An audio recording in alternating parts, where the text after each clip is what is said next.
ชาเดในกาลาเมื่อเข้าก่อนรวมมาแล้วเอโอเทโอยังมีปาระหัตตากีนังสวะหนึ่งสวะมาไลปาตาโอมีเกียรติศัพท์หรือสาภาผู้ใดได้ชื่อว่าเป็นผู้นี้เกียรติปาฏิหาริย์สามเดชาผู้ว่าเสริฐมหาเถระผู้ละเลิศผู้นั้นนิสายาของสัตยิตอาศัยอยู่ในบ้านชื่อว่าโพ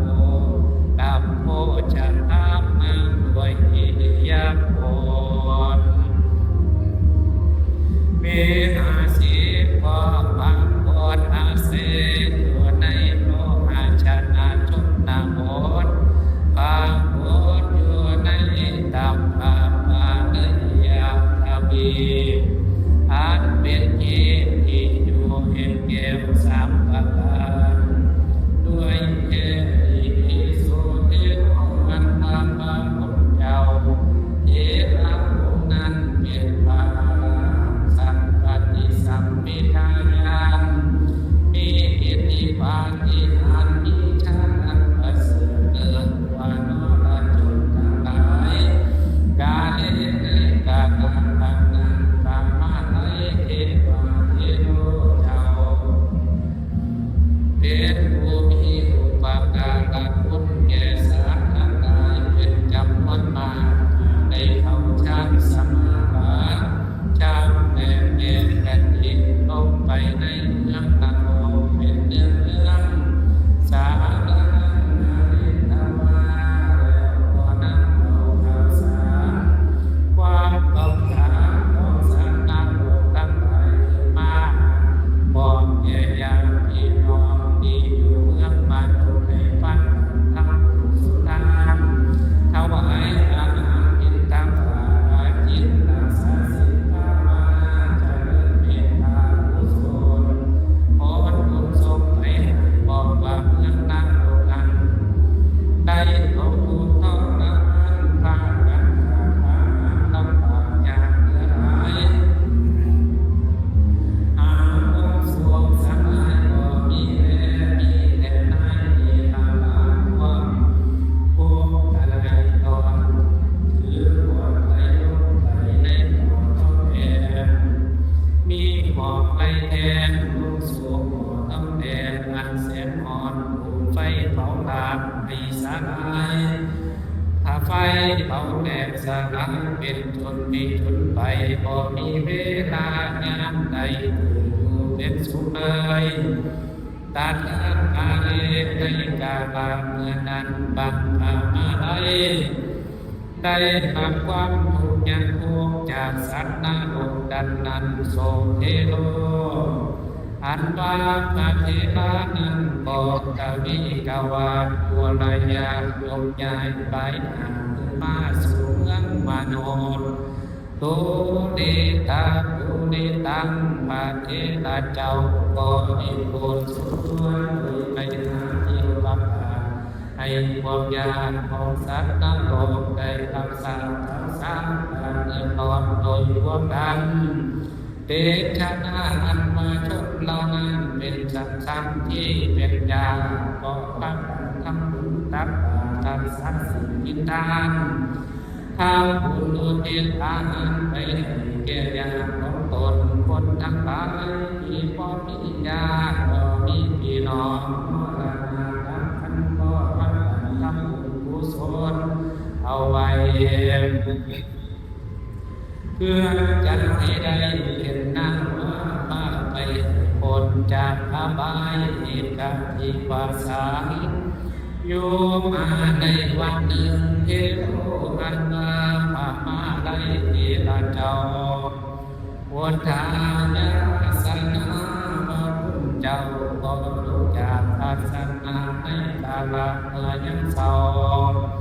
อาทายาพระพุทธเจ้าก็นุ่งสบงทรงจีวรมีก่อนทั้งสองบางของบาท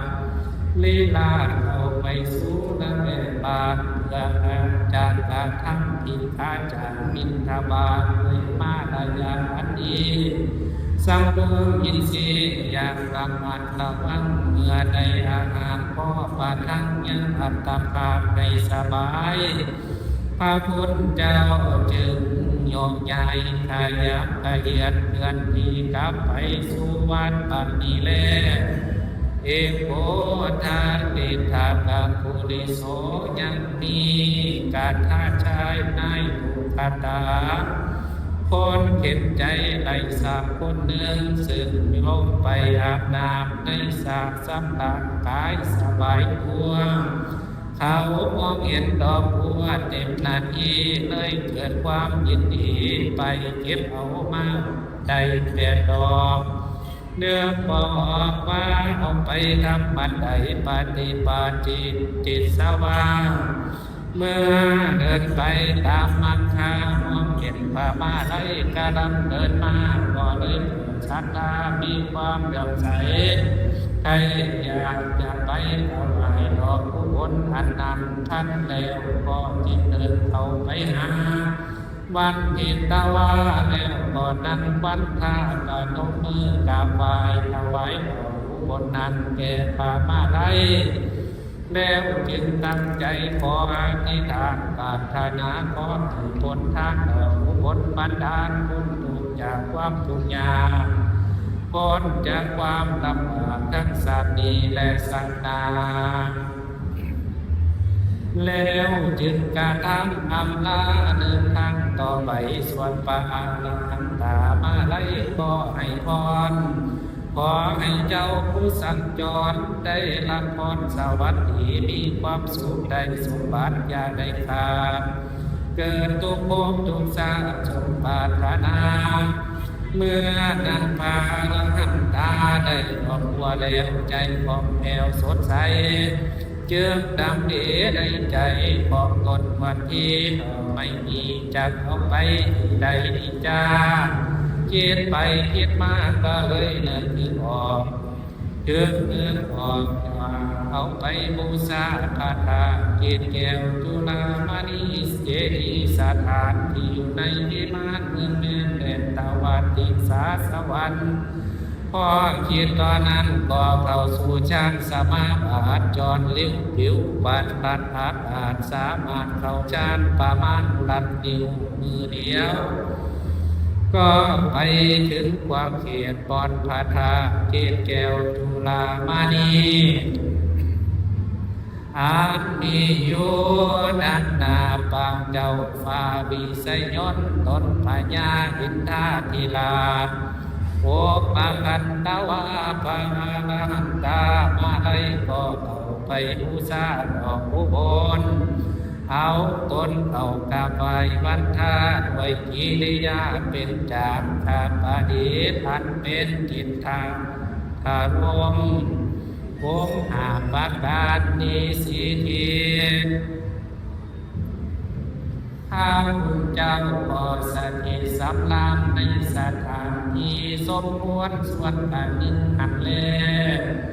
ตาทานันตาลังในกาลคันนันบันพยินทาธิราชผู้เป็นจอมป่า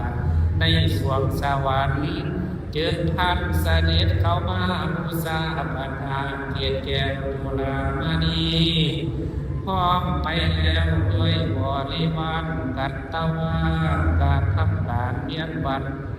ปาฐศิลป์สามหอกการทำการนบน้อมด้วยองค์อาประการพร้อมด้วยบริวารถวายนมัสการพระเถระเจ้าเข้าไปสนทนาสมเด็จองค์อินทราจึงกล่าวพุทธาสนทนากับพระมาลัยด้วยใจความบางท่านเตแด่พระคุณเจ้าผู้เจริญพระคุณเจ้าออกลาเงินดำเนินมาแต่กับประเทศที่ใดส่วนว่าพระอรหันตามาลัยจึงมีสัจนาปราศัยใจความบางสัมโพธิปัฏฐัตโตอัตมามาจากทุกภูทะเลเล็กดีมากเพื่อบูชา มนต์นอบกมลต่อปาทาเทียนแก้วจุฬามณีอันหนึ่งมีความประสงค์เพื่อพระองค์อมฤตปินเทวาเพื่อจัดสนทนากับจอมเทวาองค์อินทราเทวราชผู้เป็นบาทในสวรรค์มหาราชาภูลามหาราผู้เจริญกว่าเทวดาตายาอันว่าข้าพระเจ้าพาบุพญาผู้ใดไปเป็นผู้สร้างขอมหาบพิตรจงอาจนำผู้สร้างพระธาตุเกศแก้วจุฬามณีในคราวนี้นันจาตถาสัพโอเมื่อนั้นบรรพยินถ้าเทวราชจึงอภิวาทกราบวันทาวิสัชนาวามันเตถาวายพระคุณเจ้าผู้เลิศแล้วอันมหาปาฐาเกียรติแก้วจุฬามณีผู้ข้าได้นำเอาอาภิสาแด่แก้วเกียรติของพระศาสดามาสถาปนาตกแต่งไปเพื่อให้ชาวเทพไทยได้กราบไหว้วันพระเพื่อให้เทวดาได้สร้างสมบุญสมภารอายุยืนนานอยู่ในเทวโลกสืบต่อไปเทวดาผู้ใดได้ทำการกราบไหว้บูชาก็ทำให้เทวดานั้นอายุยืนยาวยิ่งกว่าสมสิบบารมีได้รับความสุขีอายุยืนยาวข้าวเมื่อบุญเก่าทำไปแล้วก็อาศัยธาตุเกศธาตุแก้วเป็นที่ทำบุญยอมจำเป็น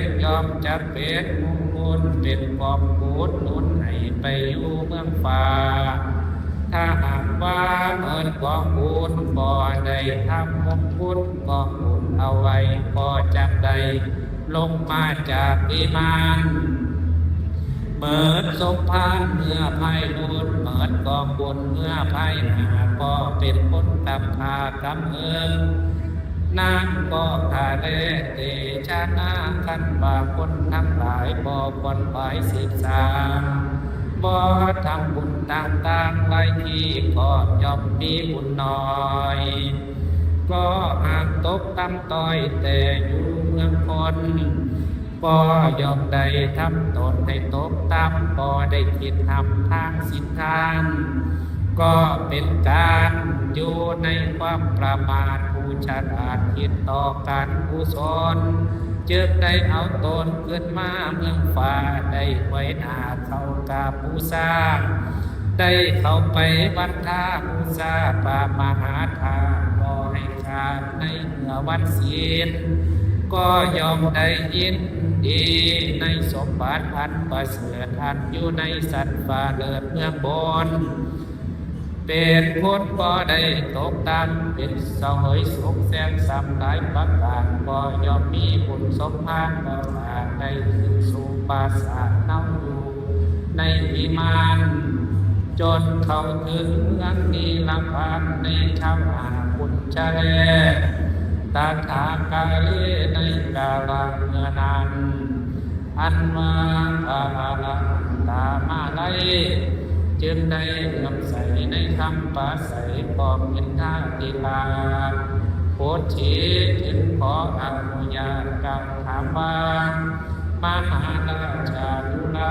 มหาราชผู้เป็นปานกว่าเทวดาด้วยว่าผู้เกิดมาในเมืองสวรรค์ได้พากันมาไหว้พระธาตุเกศแก้วจุฬามณีพากันมาบอกขาดทุกเมื่อวันศีลอันว่าพระเมตไตรโยโพธิสัตว์เจ้าได้เข้ามาบูชาพระธาตุอันองค์อาจนี้บ่หรือจ้าสัพโพเทโออันว่าองค์อินทราเทวราชจึงได้อภิวาทวิสัชนาให้วาจาโดยสุภาพคงทางพระมาลัยโดยทันทีว่าปันเตถวายพระคุณเจ้าผู้ทรงศีลเท่าที่เคยเป็นมา แต่เก้าพระโพธิสัตว์เจ้าก็มาทุกวันวันสำคัญวันศีลวันพาบ่เคยขาดวันนี้ก็คุ้มบ่ขาดบ่ขาดแด่บ่ขาดจ้าเมื่อนั้นบัดเทพามาไล่จึงก้าวปาใสถามความต่อไปอีกว่าวันนี้ก็เป็นวันศีล8 ค่ำพอดีเป็นประเพณีมาแต่เขาเทพพระโพธิ์ตนเจ้าตนเสื้อเมตไตร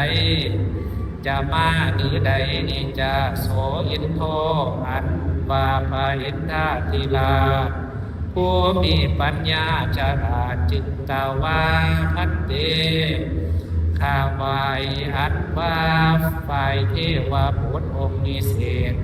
จัดเข้ามาในเขตธาตุพระเกศในวันนี้ก็ข้าแต่นั้นบัดพามาไล่จอมพิเศษจึงได้ทอดพระเนตรมองไปมองแต่ไกลเห็นเทวบุตรองค์อาจกำลังว่าราญาติใหญ่ภายตนเข้ามามีกิริยาน่าสงสารยินดีมีบริวารมากหลายพ้องอ้อยได้100เป็นหมู่เป็นบริวารมาถึงในสถานก็กำทำการประทับศีล3 หอพากันเรียนรอบเจดีย์สถานพระอะไรใจซื้อบ้านจึงปากใสไทยทานพุทธาว่ามหาราชาดุลาอินทามหาราชจำลังมาราญาเป็นเทพพุทธภูมิแม่นพระเมตไตรแล้วหรือยังสักโขเทโวอันว่าเท้าสักกาเทวราเจ้าด้วยความอุบาทปาใสพันเตข้าแต่พระคุณเจ้าเทียนพระพุทธองค์นี้เราพอปรากฏจากมีน้ำมีโยนพอปรากฏในตำราแต่เขาอยู่ในโลกาเขาเป็นลูกเจ้านาหาเลี้ยงควายเป็นคนบ่ทันด้วยยังเด็กน้อยยังบ่ทันคอยหูภาษาถึงเวลายามเศร้ายามเขากินเขาพอเด็กน้อยนั้นเจ้าเปิดหอเข้ามามันก็เห็นยังตาเห็นมาเป็นมาอยู่เฝ้าคันตะว่ามันจึงจับปันเขาโยนให้แก่ตาตามภาษาเห็นตามาเฝ้าอานิสงส์ท่านเขาให้แก่ตาเมื่อเขาดาบจัดมาเลยได้เป็นเทวบุตรอยู่ในเมืองสันฟ้าบุตรเลิศลาได้เป็นเทวบุตรเป็นผู้บริสุทธิ์พอท่านหอเขาก็ข้าเจ้าแต่นั้นปัญคาธานีอาจารย์ผู้แปลคำพี่จึงยินดีแถลงบอกไว้จึงไขคาถาตามตำราว่าแต่เขาเคยบอกเราว่าสาธุโดลาสาปุริสาบุญมนุษย์ผู้ใจบุญทั้งหลายผู้ใดใจศรัทธาให้เขาเป็นธรรมแก่สัตว์เดรัจฉานมีกาเป็นตนย่อมได้บุญได้กุศลได้รับผลบริวารพ่อไม่ดังนี้แลอาปาโรเทวาพุทโธยังมีเทวาพุทธองค์อื่นอาซอยเสื่อนกำลังมาพร้อมด้วยภูเทวาบริวารแห่เข้ามา1,000พระมาไล่จึงและเห็นเป็นเอนาอัศจรรย์ใจสดใสสะอาดเพื่อบูชาพระธาตุเกศแก้วจุฬามณีเทศวาพระมาไล่เห็นดีสุดการหาคิดว่าเมียนมหาราชมีไตดูว่ามหาสดใสขนาดกำลังยั่วดายานเข้ามาปุญจิตแต่นั้นปาราหันตา จึงทำการบูชาอินทราธิราชเทพบุตรตนองค์อาจกำลังวาลญาณเข้ามาหากท่านเมียนเทพบุตรบริสุทธิ์เดชใดไปจ้าสัมโฆอันว่าเท้าสัพพะเทวราจึงอภิวาทวันทาถวายพิสัชนาว่าอันนี้ยังบ่แม่นพระเมตไตรหากแม่นเทพเงินใจนอกนั้นอันเมืองเขายังอยู่ในเมืองนุ่มเขาเป็นไส้นกน้อยผลควายหาเลี้ยงวัวควายอยู่ตามทงเขาบ่เป็นคนองในให้อาหารได้ให้เขาเป็นทานแก่ความพองความพี่น้องเป็นหมู่สาหายกันเมื่อตายจากนั้นเขามาเกิดเมืองสวรรค์มีบริวาร1,000แวดล้อมอ้อมเหตุกันมาเต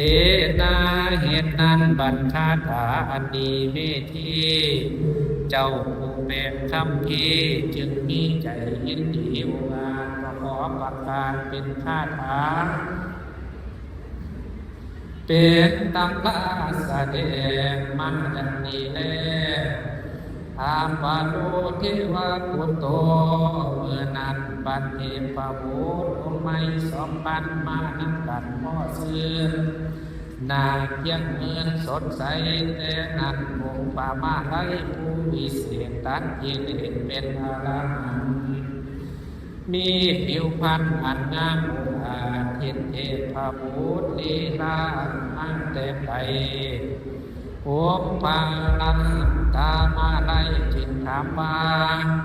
มหาราชาดุลามหาราอันนาเทวบุตรโอโลกากังนัมมามีกิริยาอันสดใสแม่นภาษีอาริยเมตไตรไปจ้าโสเทวาปุตโตอันวาเทพบุตรองค์มาอีกไหมมียศใหญ่บริวาร10,000ก็ห้ามดูสดชื่นสีใสองค์พระมาลัยทัศนาไปเห็นงานยิ่งได้ทางจอบมิงพายอินทราเทพบุตรกำลังมาแม่นเทพาองค์ประเสริฐองค์ดำเนินพระเมตไตรไปจ้าเมื่อนั้นบัดข่าวสักกะเทวราชจึงนาภิวาทแถลงไขเทพบุตรกำลังมายังบ่แม่นพระเมตไตรสักอย่างเขาเป็นมนุษย์เขาทำบุญบ่ขาดเขาทำบุญใส่บาตรให้พระสงฆ์เมื่อดับสาบลงจึงมาเกิดในสันฟ้าบุญแก่กาพอทำทานมีบริวาร10,000ดูสดชื่นสีใสสี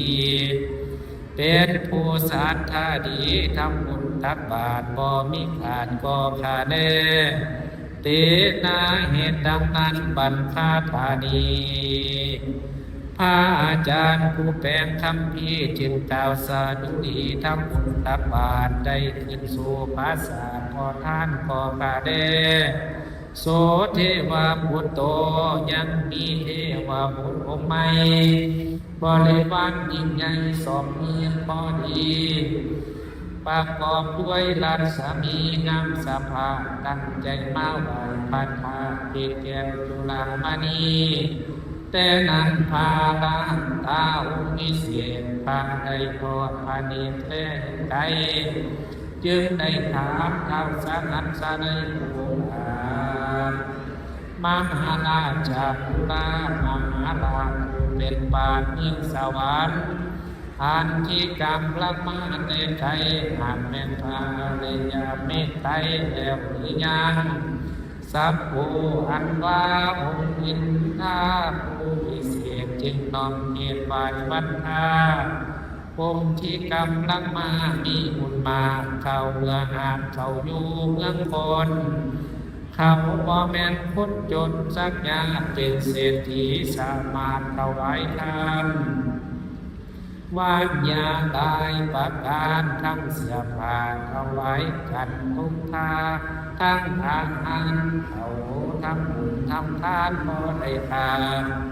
เจิมได้เจิมเป็นผู้สามารถมีบริวาร30,000ดูสดชื่นเนื้อกายรักษามีสีกายผุดพองดูแจ้งส่องสวยงามตามคำพี่นักอ่านแต่งไว้เขาจึงได้มาเกิดในเมืองสวรรค์ก็ขาเลอาภาโลเทวพุทโธบัดนี้ยังมีเทพพุทธองค์ใหม่มียศใหญ่และศักดิ์ศรีบริวารก็มี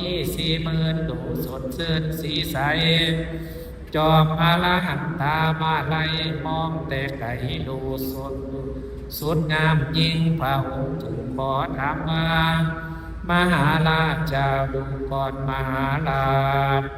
เทพพระพุทธองค์อาจกำลังมาอายังกิงกานิยังเมตไตโยหากเป็นเทพพระพุทธผู้บริสุทธิ์เมตไตรบ่จ้าแต่นั้นปัญญินทาเทวดาจึงได้อภิวาทปิสัชนาวาเนโสพันเตอันว่าเทพบุตรองค์นี้ตอนงานเขาอยู่ที่เมืองมนุษย์เขาเป็นคนบริสุทธิ์รักษาศีลห้ามีนามว่าปัญญาสิทธาติสารเป็นคนมีธรรมามีศีลมีทานเมื่อเขาละสังขารจากเมืองมนุษย์เขาก็ได้รีบรูดมาเกิดเมืองสวรรค์มีบริวาร40,000ดังนี้ก็กาแลอาภาโลเทวพุทโธวันนี้ก็มีเทวพุทธมาอีกหลายบริวารมากมาย50,000น่าสดชื่นด้วยบารมีเขายินดีบำรุงรักษาวัดวาศาสนาสร้างวัดสร้างว่าส่งแซมปฏิสังขรณ์สิ่งบ่ดีบ่งามให้สมบูรณ์ดีบ่เศร้าชื่อว่าพระเจ้าพุทธคามินีเป็นคนดีรักษาศีลอย่างอาจรักษาวัดบ่ขาดเป็นคนใจบุญสุนทานขั้นบาทลาสังขารก็มาบังเกิดเป็นเทพบุตรผู้ประเสริฐบุญเลิศบุญลำเลิศ50,000บริวารเป็นดังโอมานานามัสการมาอย่างดีแลอาภาโลเทวพุทโธอันว่าเทพพุทธองค์มาใหม่มุ่งหน้าใส่ทางพระเจดีย์มีบริวาร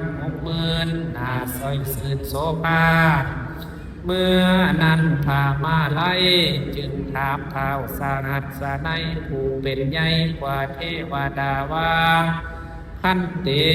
ข้าแต่ท่านผู้เจริญอันว่าเทพบุตรผู้บริสุทธิ์กำลังมาหากเป็นเทพบุตรบริสุทธิ์เมตไตรหรือยังเนโสพันเตข้าแต่พระพุทธเจ้าอันว่าเทวบุตรเหล่านั้นกำลังมายังบ่แม่นภาษีอาเรยเมตไตรเทพบุตรองค์นี้แต่เมื่อเขายังเป็นมนุษย์เขาเป็นคนมีศีลบริสุทธิ์ได้สร้างโบสถ์วิหารทางพระเจดีย์มีนามว่าปัญญาติสลาเป็นผู้ฉลาดในการทำบุญเป็นมงคลอันลุ่งโลดเป็นประโยชน์มหาศาลบ่ขาดแลอาปาโลเทวพุทโธบัดนี้ก็ยังมีเทพบุตรเทพบุตรองค์หนึ่งซึ่งมาอีกองค์ใหม่ได้บริวารมี70,000น่าสดชื่นด้วยบารมีเขาเป็นคนดีเคยได้บวชเป็นสามเณรบวชบำเพ็ญเป็นสามเณรผู้ฉลาดรักษาศีลบ่ขาดทั้งเป็นผู้ฉลาดทำบุญทำทานเ มื่อเขาลาสังขารดับชาติมาจึงได้เป็นเทวาเป็นเทวราชมีปราสาทอยู่เมืองสวรรค์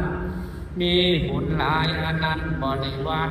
70,000งามสดเสื่อนด้วยบารมี อันนี้ตามคำพีนักปราชญ์แต่ไว้แล้วจึงได้สืบต่อกันมานั่นแลอาปาลุเทวะพุทโธบัดนี้ก็หากมีเทพบุตรองค์ใหม่ผิดต่อไปตามกันมามีบริวารเด่นหนาถึง80,000นางสมเสริญยินดีลานสมีใสงามสะอาดเขามีความสามารถสร้างตนแต่เขาอยู่เมืองโพนมีปัญญาฉลาดสามารถเป็นไวยาวัจกรคอยปฏิสังปอนวัดว่าบ่ขาดเป็นผู้ฉลาดปฏิบัติวัดว่าคอยดูแลศาสนาบ่ห่างการงานต่างๆคอยดูแลด้วยแท้อานิสงส์แห่งการส่วนนี้นำสนองเจิงที่เมืองพิมานมีบริวารมากถึง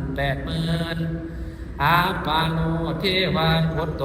บัดนี้ก็ยังมีเทพบุตรองค์พิเศษพาอรหันต์ตามมาไล่ทอดพระเนตรเลี้ยวเห็น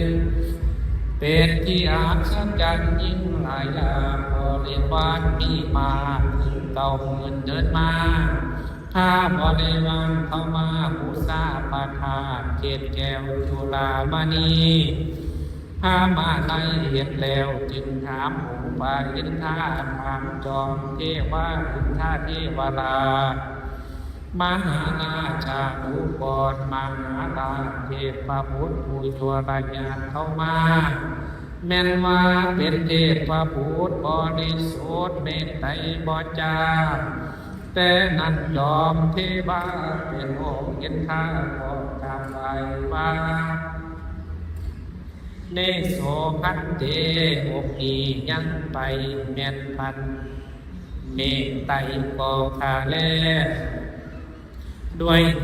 เทพบุตรองค์นี้ที่บริวาร90,000ตามรักษา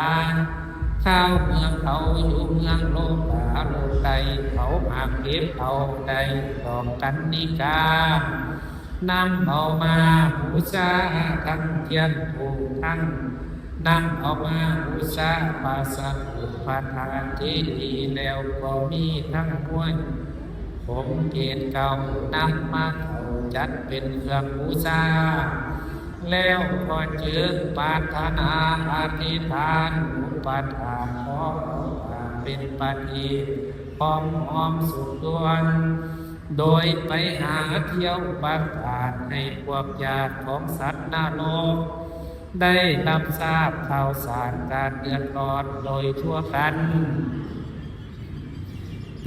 ชะนาอันว่าชนทั้งหลายเหล่านั้นสัตว์ที่เป็นญาติก็พากันทำบุญตักบาตรรักษาศีลกินทานทำบุญอุทิศอาหารไปให้แก่ญาติของตน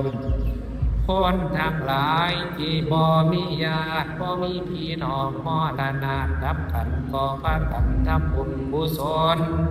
เอาไว้เพื่อจะได้ไม่ได้เป็นหน้าว่าภาพไป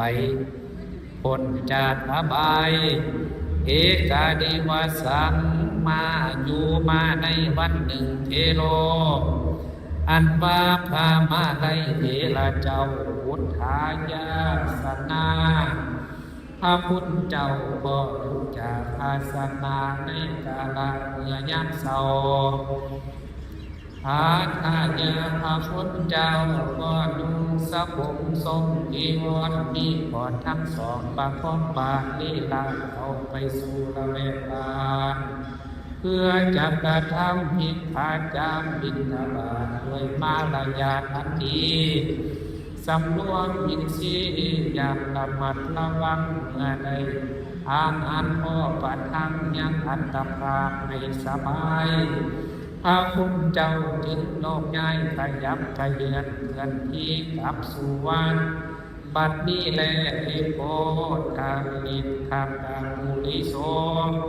ยังมีการฆ่าชายให้ถูกคาตา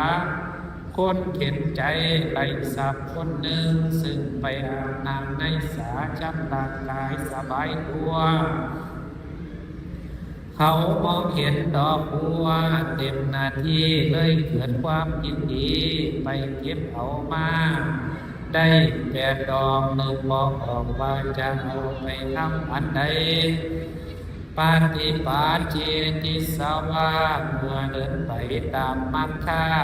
เห็นทางมาไหลกำลังเดินมา เอาปากหลอมเป็นเทียนอุไต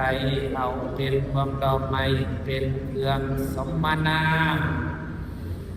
เอาเป็นเครื่องบูชาให้หายจากโทษให้หายจากความผิวโกรธพอให้มีโทษาบุญอันนั้นจึงได้นำมาให้เกิดเมืองสันฟ้าชื่อว่าตาวันติงสาก็คาเดอาปาโดเทวาพุทโธปัตติปอหักมีเทพบุตรผู้บริสุทธิ์มีบริวาร10,000นาซอยเสื่อนักนาพระอรหันตามาไลก่อสมสอบประกอบตามความเลื่อมใสจึงถามกล่าวกับข้างสหัสในผู้ฉลาดว่า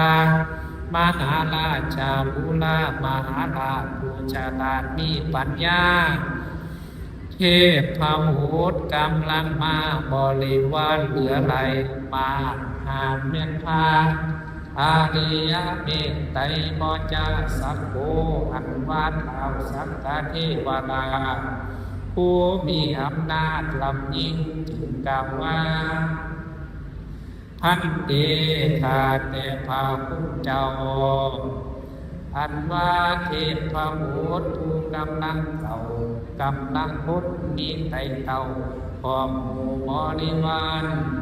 แต่ก่อนเขาเป็นคนกันดารคนให้อาศัยอยู่ในเมืองอาโนราธานีเป็นคนมีความเพียรบ่ขาดได้คิดอ่านหาเอาหามาขายเลี้ยงชีวิตร่างกายทุกวันทุกเสาร์วันหนึ่งเขาไปสู่แม่น้ำชำระกาย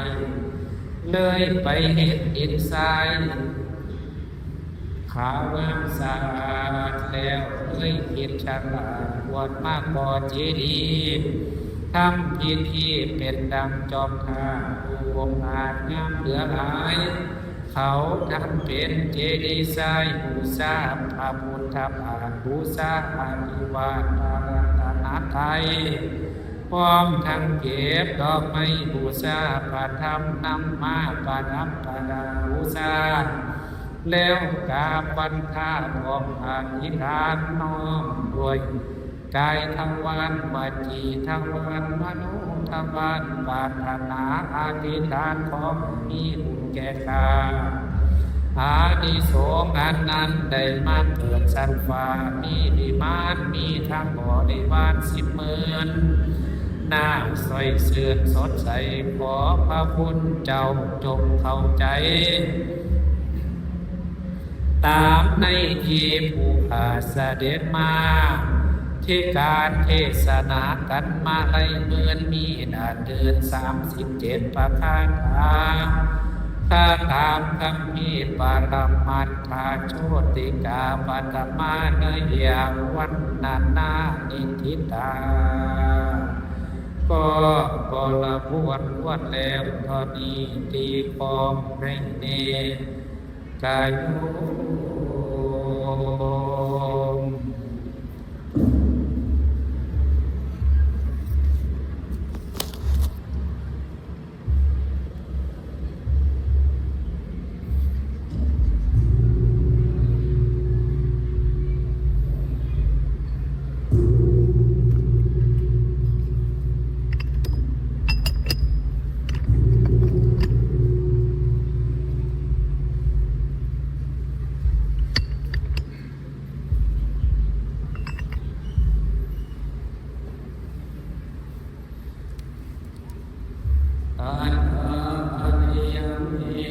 โยโพธิสัตว์โตตาสาสุตังวิริยมิสายาตุสิตาภาวนิสิวัตตาวาสัตตาติ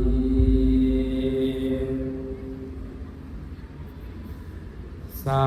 งฆาโมตุลาสัมปุริสาทังไลตาโพธิสัตว์โตในกาลเมื่อยามนานบัณฑามิไตผู้สดใสตนพิเศษได้อิสาเอแห่เขตสันตุสิตาเสมาบูชาบาถ้าเกียรติแก้วดูแลพร้อมไปแล้วฝูงเทวดาพ่อด้วยเทวดาซอยโซ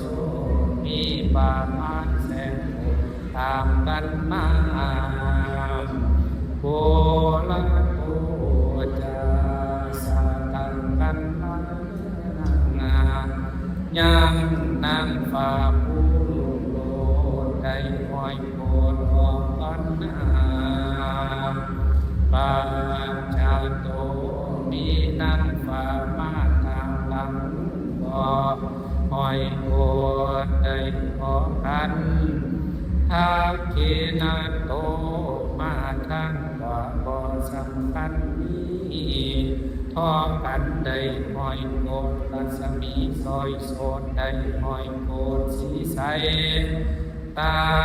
สังปา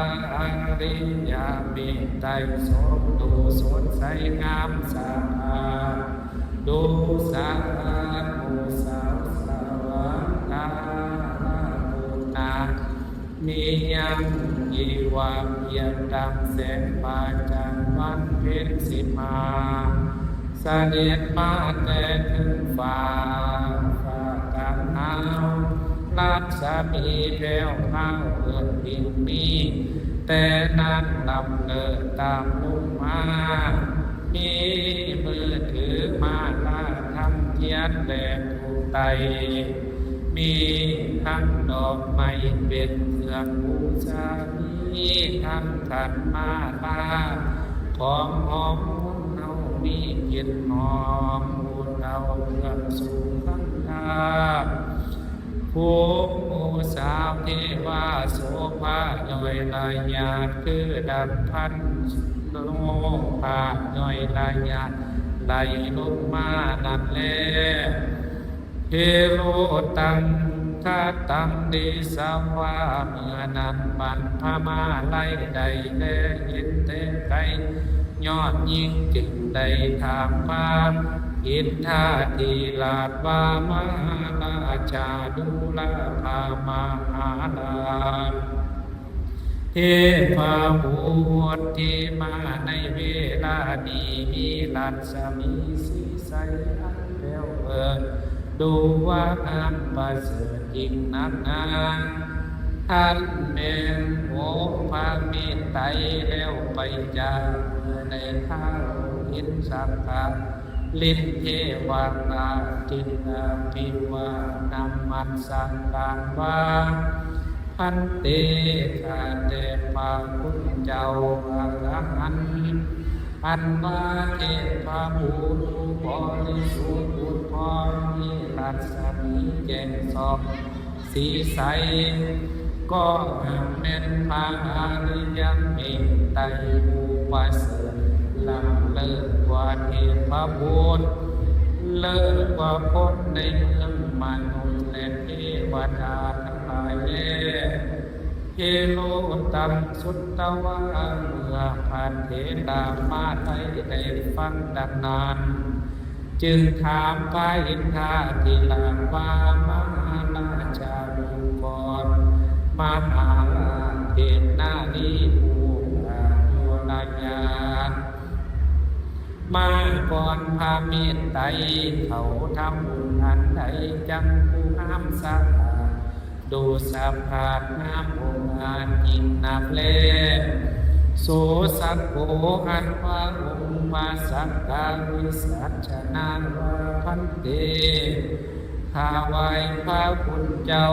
เขาผู้นี้เข้าเมืองอยู่ในเมืองคนเขาได้ทำการกุศลไปเพื่อเป็นผู้มีความเสื่อศรัทธาเขาได้ทานปัทธาพรแก้วเมือผาแก้วผ้าขาวเสื้อขาวอันประเสริฐของลำเนินมีแต่สีขาวเสื้อผ้าขาวดอกไม้ขาวของกินขาวสะอาดเครื่องใส่คอองค์อาจสีขาวงามอานิสงส์ติดตามมาส่งให้เขาจึงได้มีโยชน์มีศักดิ์ศรีได้มาเกิดในที่นี้มีบุญมาบุญนั้นอาจลดบันดาลมาเป็นนางบริวารผู้ลำเลิศได้มาเป็นนางฟ้าผู้สวยงามแท้แลส่วนว่าผู้นางฟ้าดูสง่ามาทางขวาดูตามต้นบุญต้นตัวรัศมีสีเหลืององค์อาจอีกพวกหนึ่งดูสามารถมาข้างหลังมีชื่อเสียงโด่งดังมีชื่อเสียงโด่งดังสีแดงงามประหลาดมากทางซ้ายนั่นก็องค์อาจนั่งสาขาสีใสมีแต่สาวสมัยอยู่งามสีมนดูเนื้อสีมวยงามดีอันว่าเทศนาดีทั้งหลายผู้นี้เขาเมื่อเข้าไปเกิดเขาไปเกิดอยู่ที่เมืองคนเขาอาจได้ทำบุญกุศลหลายอย่างได้ทำบุญไปมาแค่ดีเขาจึงมีบุญมาบอกขาดได้เป็นนางห่วงอาทางมีไทยมีผิวพรรณสดใสงามลำเลิศหากมีบุญแก้วเกิดหลายประการบางป้องให้ทานของสีแดงนี้ก็เลยมีสีแสงมีสีแดงแจ่มซองบางป้องก็ให้ทานของเหลืองเลยเป็นผู้เมืองมีสีเหลืององค์อาจบางป้องก็ให้ขาวสะอาดเลยมีวันนับอาจขาวดีราชมีนันงามเป่าเดินเข้าเมื่อเขาไปเกิดเมืองคนเขาได้ทำกุศลหลายอย่างการทำบุญนั้นต่างหลายประการได้มาอยู่วิมานอันประเสริฐดูลำเนิดแต่ต่างกันไปก็ขาเลเทโลอันว่าพามาไล่เถระเจ้าได้ยินป่ายินเบาแล้วจึงกล่าวว่ามหาราชาบูราพามหาราชผู้เป็นปาฏในเมืองสวรรค์ผู้เป็นองค์สำคัญเป็นแก่นเงาอันว่าพามีไตเจ้าผู้เป็นเทพบุตรเป็นผู้บริสุทธิ์เลิศลาได้มาเกิดในเมืองฟ้าพอผู้นั้นใดมีร่างกายสดใสมีบริวารมากพานั้นหากทำบุญสิ่งใดก็นั้นจ้าสัพโพเทโวอันมาองค์อินทาเทวราชจึงได้ขออนุญาตกำจาผู้ทาโมก็บอกปัญนานานับผ่านใดขันเตขาไวขันเตขาไทยองค์ทานผู้มีบุญตินนังโพธิสัตว์ทานังบาปโพธิสัตว์นั้นมีอยู่3 อย่างการบำเพ็ญต่างๆมีอยู่3 องค์ตามที่อานิสงส์แสดงออกไปคือสัทธาธิกาวิริยะธิกาปัญญาธิกาหมายถึงการบำเพ็ญบารมี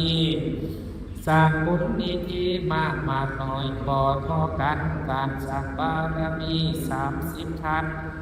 นั่งมีดังนี้คือทานาปาลามี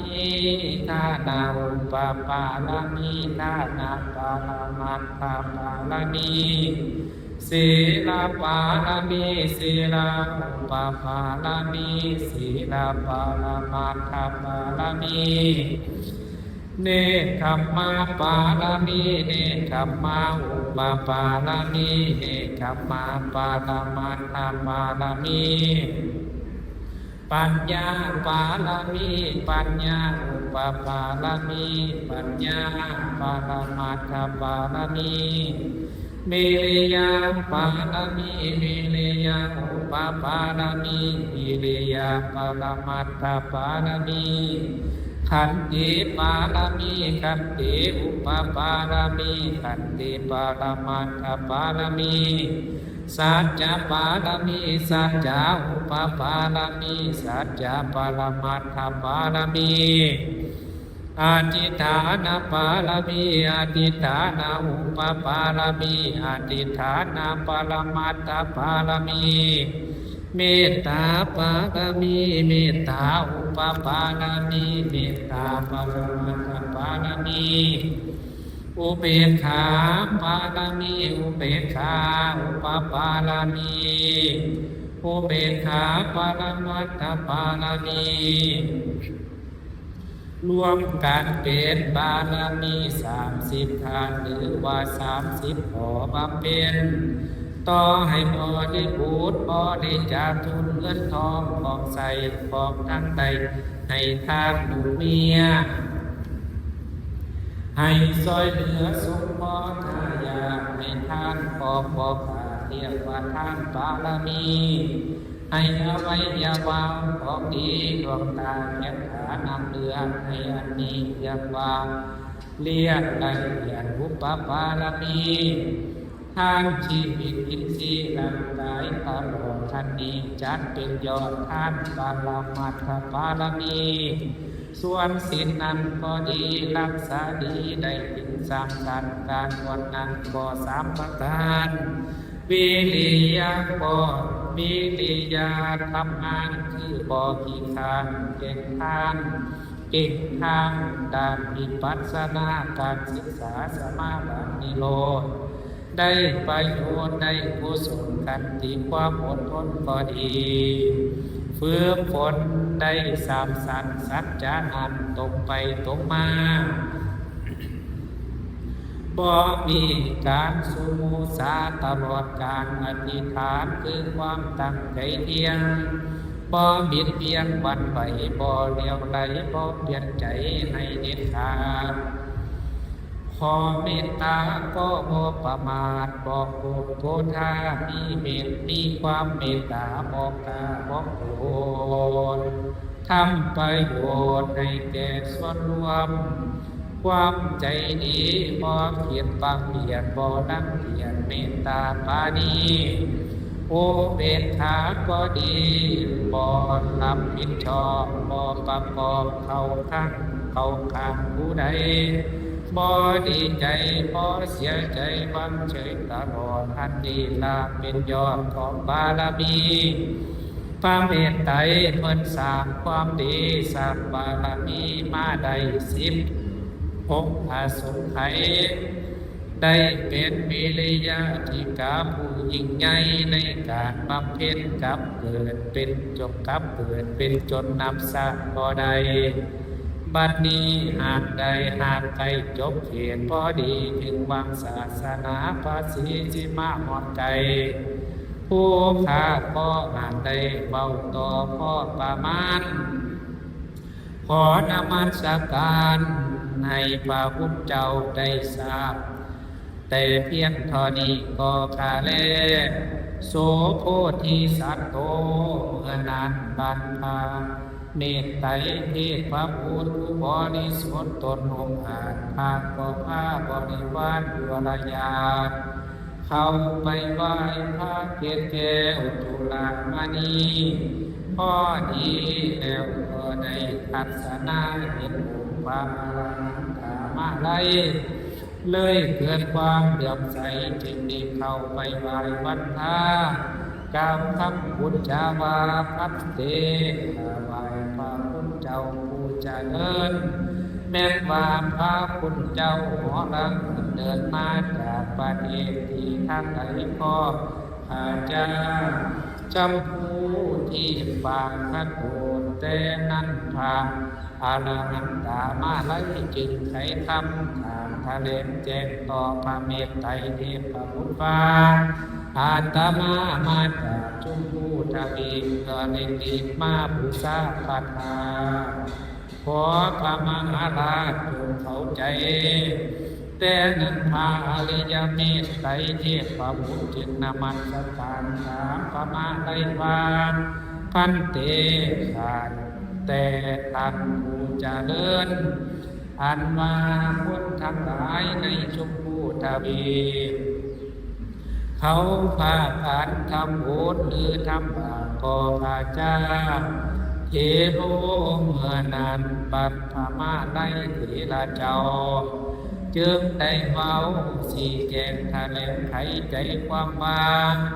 มหาราชาบุกรมหาราชเจ้ามนุษย์ทั้งหลายในชมพูทวีเขาพากันเลี้ยงชีพหลายประการบางพ้องก็ทำงานรับจ้างบางพ้องก็สร้างการงานกสิกรรม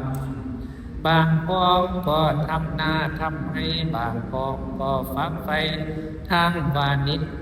นิชาบางพ้องก็หาสร้างกินลำบากบางพ้องก็ทุกข์ยากเหลือหลายบางพ้องก็สบายมีถิ่นมีใสบางพ้องก็ทุกข์ให้ลำบากนักหนาที่ข้าอยู่กาบางคนอายุยืนยาวกว่าน้อยบางคนก็อายุน้อยเจ็บป่วยมรณะบางคนเกิดมานั้นมีน้อยเกิดเป็นสัตว์นั้นคอยมีหลายอันนี้บรรยายมาแต่เพียงพอยอมแต่เพียงให้เป็นหอมพ่อประมาณนั้นแลโสโพธิสัตว์โตแต่นั้นบรรพโพธิสัตว์เจ้าเมตไตรได้ฟังคำพระมาลัยไขข่าวก็จึงกล่าววิสัชนาว่าพันเตถวายเจ้าผู้มีศีลอันว่าคนในถิ่นชมพูทวีเขาทำบุญเป็นสิ่งอันใดหรือว่าในชมพูทวีเขาทำแต่บาปขอข้าขอตาข้าขอตาเป็นคำพุทธาขออารัธนาคำบอกเดมุขาโสเทโลแต่นักบัณฑมาไลเทลาผู้ทรงศีลจึงทางแห่งคำนำบอกแก่พระโพธิสัตว์เทพบุตรผู้บริสุทธิ์ด้วยบารมีด้วยบาจีอันไพเราะเหมาะแก่เพียรของตนดูแลมหาบพิตรผู้ประเสริฐอันว่าคนทั้งหลายทั้งบุญนั้นมีน้อยคนทำบาปนั้นจังค่อยมีหลายทั้งหญิงชายทำบาปนากันมาแต่ว่าอาจยังมีผู้ทำบุญข้ามมงคลก็มีผลกันอยู่บางมีหลายอย่างทำบุญทำทานยิ่งเกีชนะบางคนก็ทำการรักษาศีลห้าบางคนก็อ้างว่าฟังเทศน์ฟังธรรม บางคนก็จำอุโบสถศีลแปดบางฟังธรรมฟังเทศน์ฟังธรรมบางคนก็จำสามมูพระเจ้าบางคนก็เข้าวิปัสสนาบางคนก็หาทำบุญตักบาตรทำบุญรวมญาติบุญหินผลทาน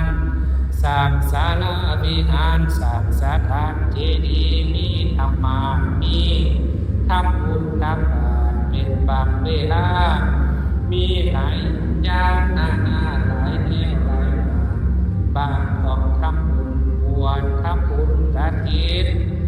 ทั้งของอาสา ศีลเอาบุญเผาเอกมีฟังเอกทำสังฆทานก็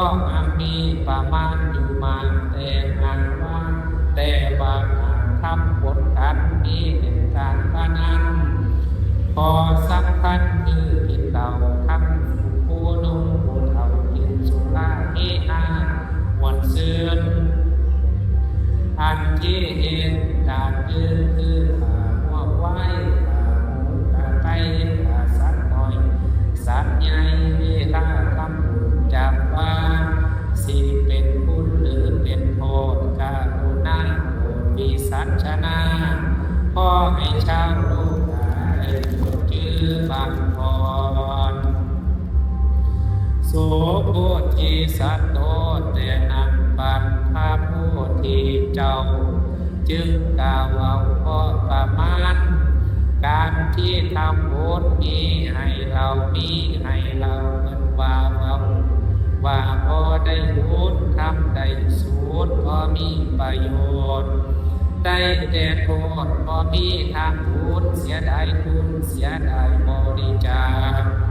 มันก็อาจพอเป็นกุศลแท้นาพันเตข่าวไอ้ข่าวคุณเจ้าจนมองเราเจ้าลูกอาเลือกปานาเลิกสุราเลิกเราหันมาเราจำศีลกินทานเพื่อเป็นการสั่งตนให้ผลยาพ้นจากความลำบากในภายหลัง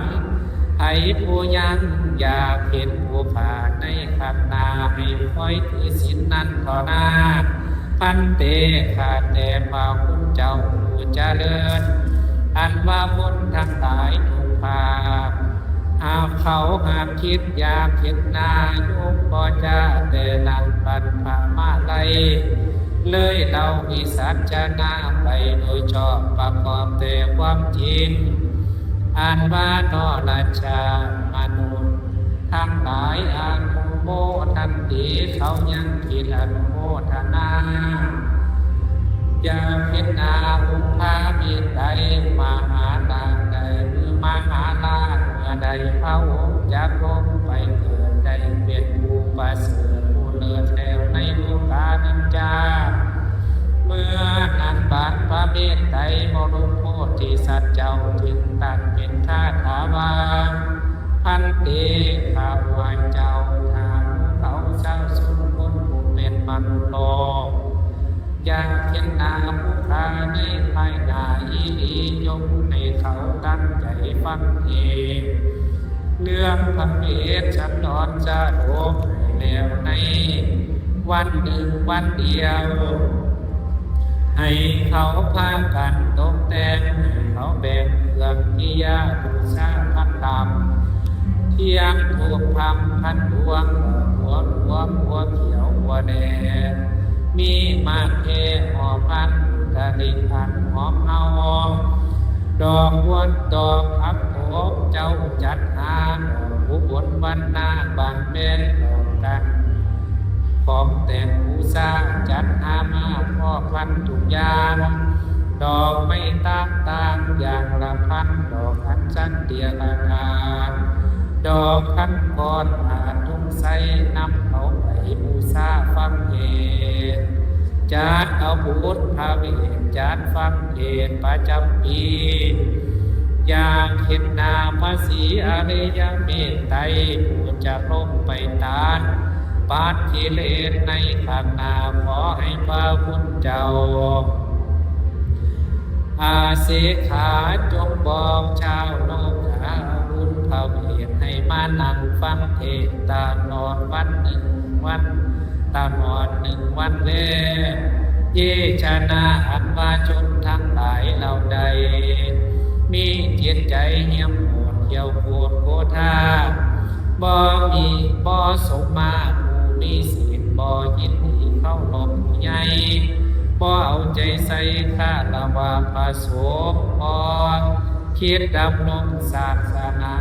ใจโหดตายข้ามีอาข้ามาลังทั้งสังฆเพศกินทำเหตุให้เบาเดือนหอดาเมติวดาสมัง ามทำบ่ดีบ่งามตามหลานไม่มาหาผู้มีแต่โสนินทาส่อเสียดคิดบำเพ็ญทำลายพระสงฆ์ทำลายพุทธรูปและเทดีย์พ้นบ่มีความอ่อนน้อมด่าผู้เฒ่าของหมู่หำเป็นนักเล่นลงตั้งคนที่ไปคนที่ขาวอ่อนพ้นจอมหอมบ่มีความสัตย์ซื่อทุกมือทำแต่บาปกรรมขาดศีลธรรมชั่วช้าจากบ่ได้เกิดผิดจากบ่ได้เป็นขาดแก่ผิดดีแล้วเอโลอันมาปฏิลาจึงกล่าวว่ามหาราชาบุญมหาราช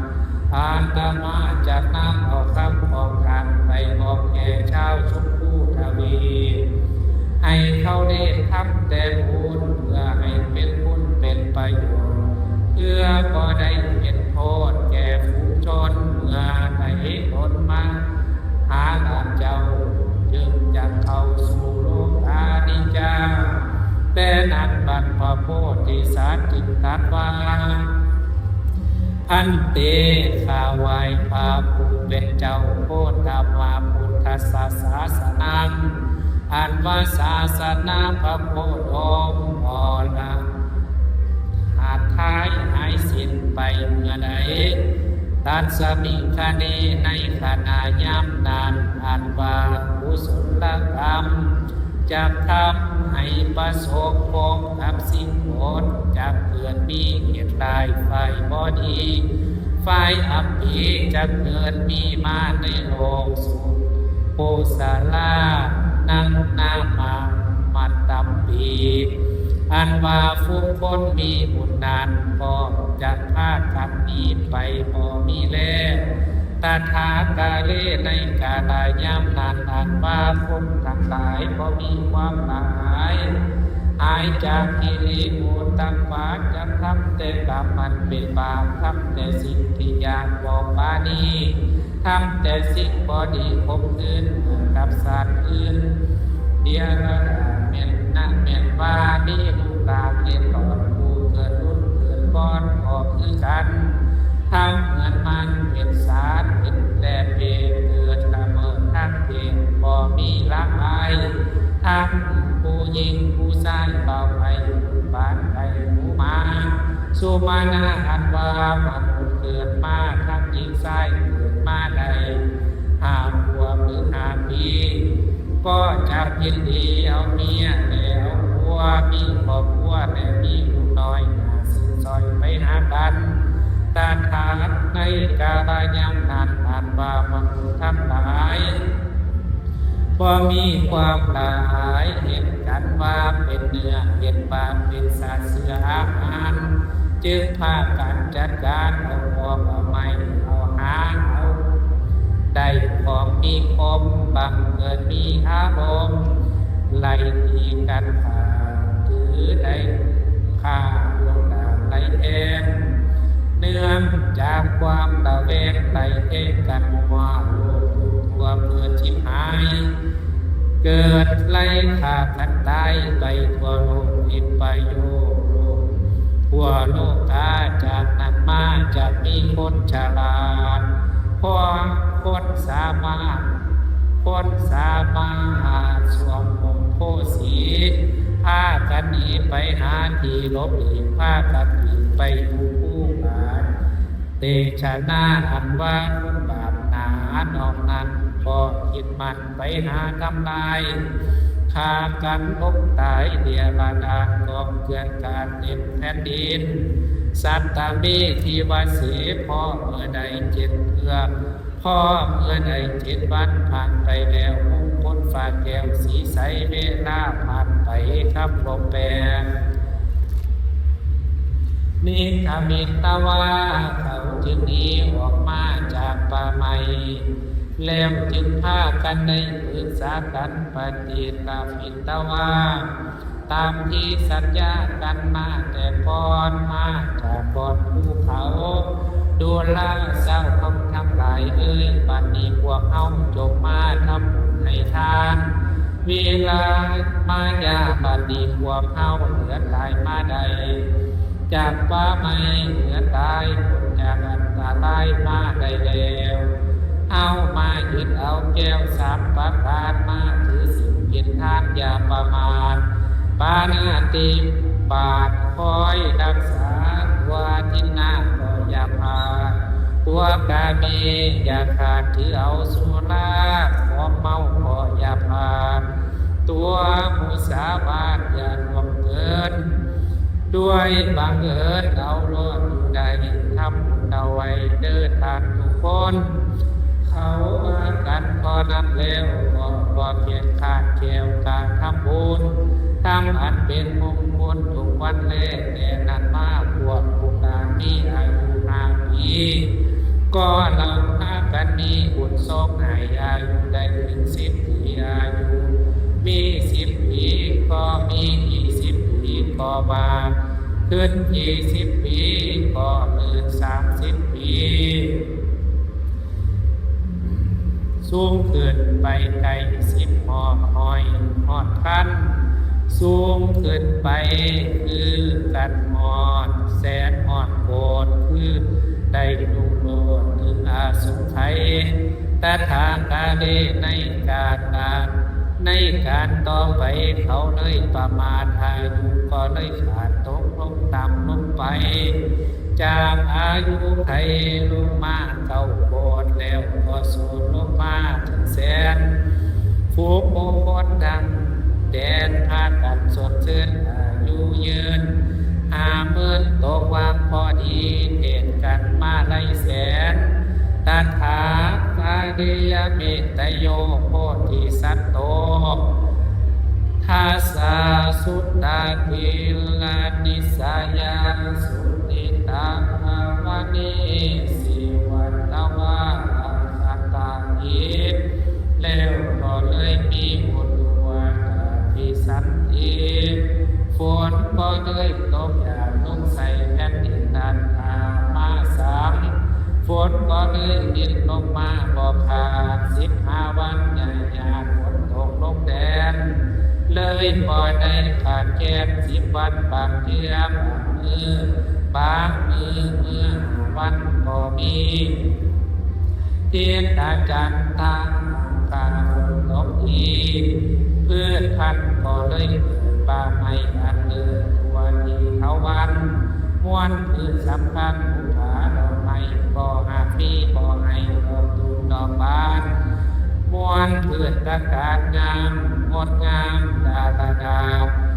เป็นธรรมชาติเกิดตามบ้านเมืองภูเขาเรืองเมืองหินติดต่อกันมีเพื่อนทำสมบูรณ์ไปทุกทีในพื้นที่สมบูรณ์สุแนวข้าวดำเกิดมีแก่ทุกสถานพวกเกิดพ้นทางหายพีนาเมืองบ้านเมืองอุษาสวยงามแท้แต่ว่าคนผิวพรรณแบ่งกันเป็นฝ่ายผู้จากง่ายมีผิวขาวแดงคนแข็งแรงคนแข็งแรงเรืองดูดูสภาพดำเด่นขาวเหลือง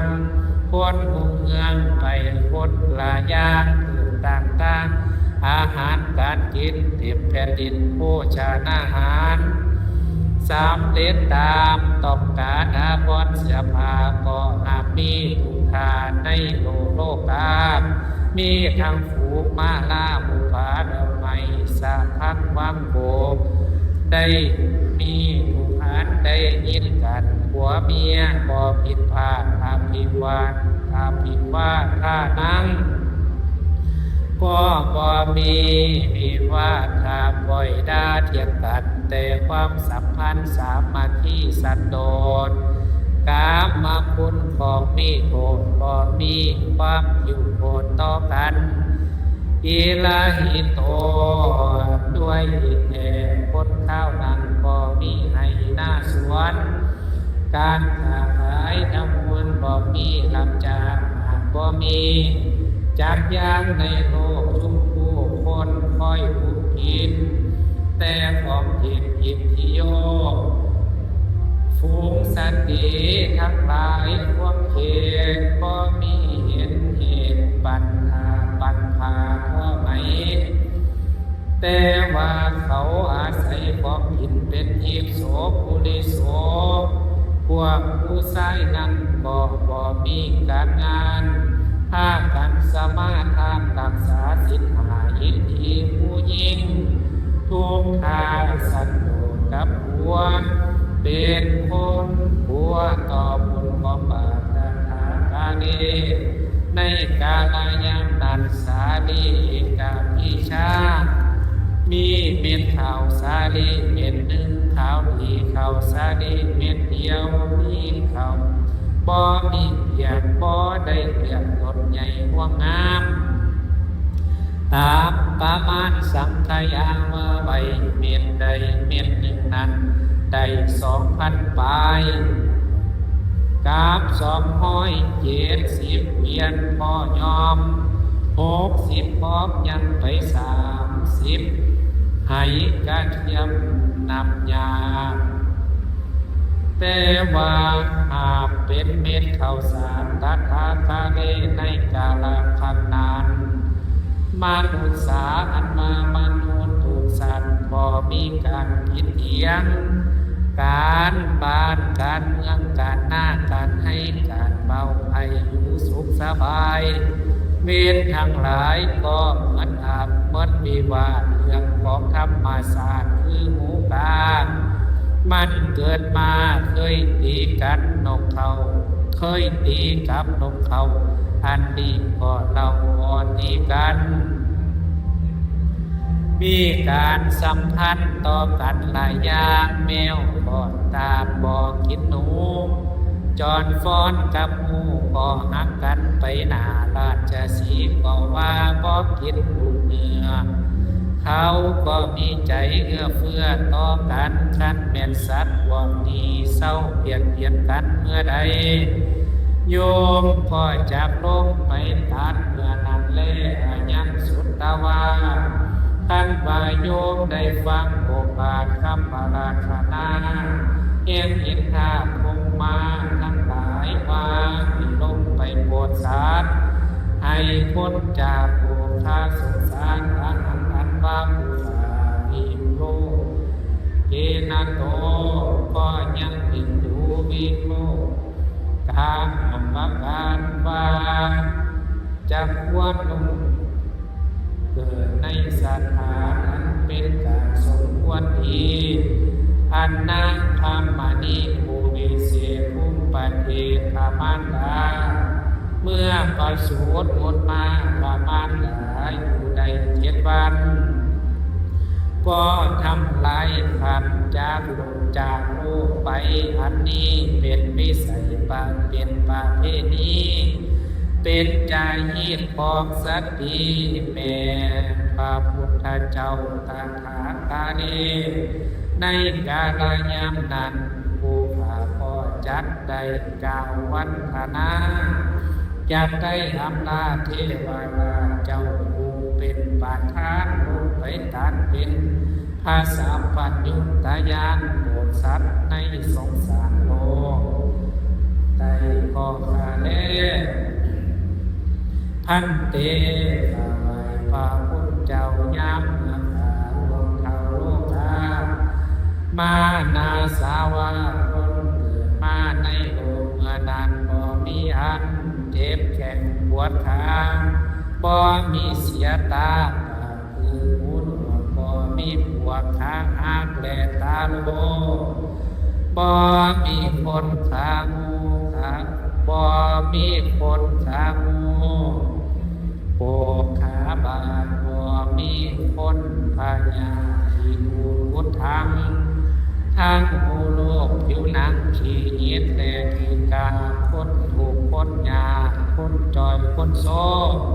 ผู้ขาเมตไดโยจากลงไปเมื่อยามนั้นบ่ขาเล่เพื่อให้สัตว์พ้นโทษพ้นเวรพ้นกรรมผู้ใดทำบุญไปมาก็จะพาไปสู่สวรรค์เยจะน่าผู้ใดทำแต่ความดีก็จะมีบุญพาไปเกิดได้เป็นผู้ประเสริฐจริงแลพันเตถวายพระพุทธเจ้าอันว่าศาสนา ของผู้ขาในศาสนาของผู้ขามีแต่คนดีคนมีศีลมีธรรมคนประพฤติชอบประกอบด้วยศีลทานเมื่อไปเกิดในศาสนาจึงมีแต่คนงามคนสวยสะอาดมีคนฉลาดเบาง่ายฟังความคนสำรวมระวังบ่หมดลายคนเบาง่ายคนสวยคนดีบ่มีคนเฒ่าบ่มีเอาพญาคนตายผู้หญิงผู้ชายผู้น้อยผู้ใหญ่และพักกันเอาใจใส่สร้างบารมีทำแต่ความดีบ่ให้บาปผู้ขาขอสงสารถึงชาวโลกาให้พาให้เขาปาการทำบุญฟังเทศน์อันเป็นเหตุให้มาหวังศาสนาของโยมบัดนี้ผู้ขาจะนำหน้าไปบูชาพระธาตุเกศแก้วจุฬามณีแล้วก็ไปสู่ดุสิตาจะขออำนาจพระคุณเจ้าพร้อมทั้งเทพขึ้นเขาบริวารขึ้นไปสู่วิมานสถานเมืองฟ้ามองไว้หน้าขึ้นสู่ดุสิตาก็ขาแลแต่นั้นบรรพาลังกามาไลผู้สดใสมวยอินทรีย์มีมาลายาจึงเข้าหาพิวาทพระธาตุเกศแก้วจุฬามณีปาพุทธจัตวาขออำลาเท้าภูสิทธิ์ลาพระธาตุจุฬามณีลาพระเทพองค์พระศรีอุเมตไตรสุจุมพูทวีนำข่าวสารการที่พระเมตไตรบอกออกจากสวรรค์สัตดาวดึงมุ่งดิ่งลงสู่ชุมพูนครรีบหลอดจอดลิ้วผิวดวนโดยพันเมื่อนานบรรพมาไลก็นำข่าวสารไปประกาศให้พวกญาติทำทานสร้างบุญสมภารบ่ให้ขาดอาดับชาติจากเมืองคนจากได้เอาตนขึ้นสู่เมืองฟ้าดังนานบัดคาถาอันนี้พ้นอยู่ที่เมืองโลกาเขาจึงโมทนาทำบุญใส่บาตรรักษาศีลป้องกันภาวนาวอนเป็นการบานาสุราขอทำกรรมแน่ตาวติสาภาวันโออิตาโอนาลิตาวานันจอมพังนันทาจึงลำลาสวรรค์พันโลกเพียงดำสุหันสุวรรณหงส์หิมาลาโยกไกมาลายาลงสู่โลกาลงสู่มัชชิมาประเทศเปลี่ยนแดนไทยหัวกำเนิดไปพ่อข้าวได้เก่าโยมบินทบาทโปรดชาวนครพระผู้จอดไปทุกเหตุแล้วขอเต็มผู้ศาสนาให้มูชาโลกาใส่บาตรขอให้การทำการพาขอได้อาหารขอเป็นยาบารามาแนวจิตใดดีกันไปอาราม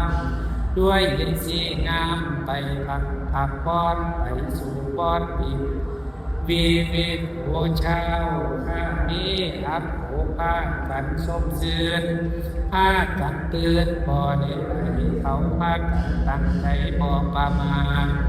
พากันทำบุญตั้งเอาไว้ทานมีความบุญบาทสุดซอยบ่ได้ตกต่ำต่อยชีว่ายามเมื่อมอละนาลดหลวงบ่ได้ไปพวงสู่เมืองสวรรค์ไปด้วยกันผู้ฝ่ายไม่สู่วิมานบุญแลโสธานิทาคาภูริโสอันว่าบุญท่าใช่ผ่านนายบุญท่านดอกผู้บนแดดดอกเมื่อเจ้าได้ออกจากโลกาอานิสงส์นำพาเทวโลกก่อนถูกโศกแนวใดยามเดินไปมีดอกผู้บนมาลองปราสาททองประดับด้วยดอกผู้บนหอมสุคน เลิศลาที่นางฟ้า1,000บริวารด้วยผลทานผลแต่ต่อผู้พาอินก็บอกว่ามีคุณงามผมพาอินไปถามผลบุญแก่เฒ่าแก่เก่าผลบุญเจ้าได้สร้างอันใดนิจาบาท่าใช่จึงเราบุญเจ้าจึงเราบุญเก่าได้ทางดอกมนห้ามได้ลังผลมานางจอนั่นของสนใจเข้าเมื่อศาสนาพานมีไทยจากใดลงไปฟังธรรมคุณจักนักไปฟังธรรมต่อหน้าสมดังฟ้าใจเป็นภาณะในคำนั้นอันนี้เป็นอันนี้เป็นอุทาหรณ์เป็นคำสอนให้คนได้เจอสังสารัตโตโนภูคาโลอันว่าบุคคลผู้นั้นขันว่ายังท่องเที่ยวอยู่ในสงสารก็บ่ได้ไปสถานแดนอบายขอว่ามีบุญหลายตามทรงขอพวกเขาจงยินดีตามพิธีการทำบุญอย่าขาดอย่าประมาทจักเวลาเพื่อให้เกิดความศาสนาพระอริยเมตไตรจะได้ไปสู่พระนิพพานในอนาคตการข้างหน้าโน้นเถิดตาสาหัสสัมมาได้แสนนินทิตังก็แล้วแต่เพียงเท่านี้ถวายไปที่ควรกันเถิด